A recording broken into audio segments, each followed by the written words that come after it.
Hello guys, this is Distant. It's been quite a long time since I've commentated anything, and also that reminds me, it's been quite a long time since I've uploaded anything 8-bit Armies. I did commentate a couple 2v2v2s, but I never uploaded them. Unfortunately, I'm gonna have to upload them before this, of course. But in this case, we actually have what I believe is a 2v4. Here in the top left, we have Tubby27 in the green playing as Guardians alongside FastEnder in the teal also playing as Guardian. So we have this 2 Guardian team versus 4 players on the other team. So in the bottom and in the right in this area, we're gonna have Corp of Krieg in the red playing as Guardians, and his 3 allies all seem to be from a team called CL. So not sure what CL stands for, but it does appear that these people are in the same clan together. We have Crippled but Humane in the orange playing as Cranioids, Sir Samuel in the yellow playing as Marines, and Rick Harrison in the blue playing as Marines. So I guess I mean I was tempted to make a meme reference the whole Rick Harrison pawn shop intro thing, but it's been a while since I've looked at that, and I couldn't parody it off the top of my head very well, so I'm like, okay, whatever. Oh! Whoa, let's see what the Harpy's not targeting, because the Harpy has AoE. It's like, its attack isn't that good versus infantry, but it's decent versus clumped AoE like this, and especially since it can dodge all of these grenade infantry, except for, and the only thing that would actually be hitting it would be the combat engineer. Unfortunately, it was severely microed. So I am familiar with Tubby, and I'm sort of familiar with FastEnder. On the other hand, I do not know any of these players, and I suspect that's why this is a 2v4 situation, because, yeah, I would say Tubby's decent, definitely one of the better team game players. In terms of 1v1, I mean, he's also decent. On the other hand, FastEnder, I mean, I've seen him do decent in team games before, but at the same time, he has a tendency to just, like, do some really weird stuff sometimes. Like right here, I would definitely say he's way behind Tubby already, like, but yeah, so Tubby's gonna get into a little bit of a fight with Sir Samuel here. Ooh, that grenade infantry fire hitting basically all the Marines at the same time, doing tons and tons of splash damage. That was really, really effective. On the other hand, this Cranioid Harvester is still alive. Surprised it isn't dead yet. So yeah, Crippled but Humane is being a little aggressive with his expoing Corp of Krieg. Going to let that happen because he's also actually pretty decent with his expos right now. I mean, he's definitely ahead of FastEnder. FastEnder has built.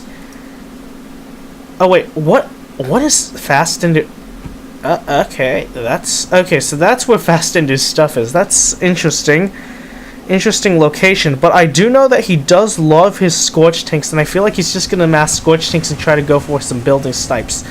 I do feel like, my opinion, I feel like Corp of Krieg is maybe slightly, he's despite the fact that he's ahead in terms of expansions, yeah, now he's low power, his army is smaller, he only just got to tech, while FastEnder has been on Scorch tanks for a while.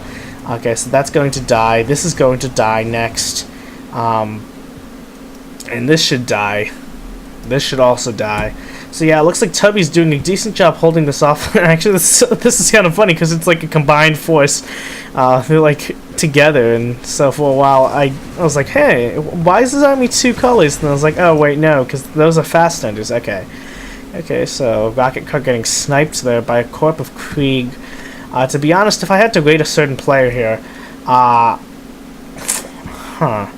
so yeah, our CL players are just kind of keeping their units in their bases. Sir Samuel is at least kind of putting them near the ramp, and so I guess Rick Harrison is also too, but neither one of them are being aggressive, and both of them, I really feel like they would have had a chance versus Tubby on this front if they combined their forces together, and maybe if Crippled but Humane also added on to that.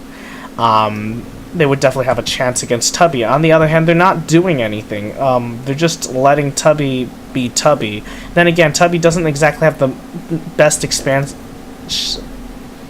expandability right now, because this is when you have 6 players on Penguin Paradise. Yes, you can theoretically support it, but unless you kill players, there's just not much room to expand, which is actually really bad for the fact that these players have 3 invaders factions. None of these 3 can really get enough expos for their own, enough expos to really take off without maybe sacrificing 2 other players or so. Sir Samuel has brought his units in to support Rick Harrison in the fight against Tubby here. Originally, I thought Tubby's army was going to die. Ooh, some nice crushes there by the Ogre. I don't even think that was intentional, though, but it looks like the Scorch Tanks have reached the HQ, and also some reinforcements are coming in from Tubby. At first, I thought Tubby was going to lose there, but then I realized basically all of Rick Harrison's remaining units cannot attack the ground because these are all strikes. Sir Samuel bringing in like 4 Harpies, but that's not going to do anything versus this. Rick Harrison is pretty much out of the game. Looks like FastEnder has brought in his trademark Scorch Tank Rush. I mean, it's not exactly a rush at this point. I guess it's a Scorch Tank all-in, though, still, because he basically sacrifices everything, doesn't tech, to just get this giant mass of Scorch Tanks. And if this fails, he pretty much doesn't have a future in the game, usually. But in this case, I wouldn't say it's failed. I would say it's done pretty well so far. It's destroyed 2 of Corp of Krieg's expos, so yeah, that's done pretty good overall. Overall, not overwell, that isn't a viable word. But yeah, Corp of Krieg not bringing his units back to defend. I mean, even then, he probably still would have lost the HQ, because Scorch Tanks do a lot of damage to buildings, and they have ridiculous amounts of HP, so unless you're able to really, you need a ridiculous amount of damage to be able to kill them before they kill your HQ or whatever other building they're focusing. In this case, Corp of Krieg, he's gonna find, okay, he does have 2 buildings over here. I did want to point this out earlier, but Tubby started moving out, and so I was unable to do so. But I really like this move by FastEnder to put a motor pool there, which allows him theoretically any time to start throwing in a stream of Scorch Tanks if he ever thought that Tubby needed the reinforcement. And then you'd have like 1 Scorch Tank per second or something, because I'm gonna guess that's around where FastEnder is. I'm surprised he's allowed this Craniard Harvester to be here the whole time. Honestly, if I were him, I'd be trying to mine from 4 at a time. Unfortunately for him, he's not doing so.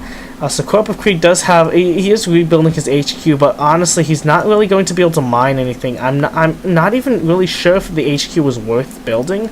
I feel like he should have just built, because that costs a lot of credits. I mean, if he had the credits to build this, my opinion is that he should have just pumped units out from these remaining 3 buildings, actually. But yeah, this is another strong move to have these insurance buildings in other people's bases. But yeah, it does look like Crippled but Hurricane is starting to bring, Crippled but Humane is starting to bring in some of his units to help Sir Samuel, who's pretty much out of units. And of course, in helping Sir Samuel, he's also helping Rick Harrison, because Rick Harrison, for some reason, decided to build his units in the next base to be attacked, which also, unfortunately, lacked defenses. If I were him, to be honest, I would put it here. But on the other hand, FastEnder is just going to bring in his Scorch Tanks now. He is also bringing in a couple combat engineers, as if these things weren't already tanky enough. But yeah, there goes the HQ. That's guaranteed dead, because these are Scorch Tanks. There's nothing to kill them either. So Samuel, yeah, so this is pretty much the end of the game. Tubby hasn't breached the wall here, but, I mean, Crippled but Humane moved all his forces over here. Now he's lost all his stuff. Corp of Krieg is going to lose all his stuff too, pretty much. Tubby is starting to expand around a bit now.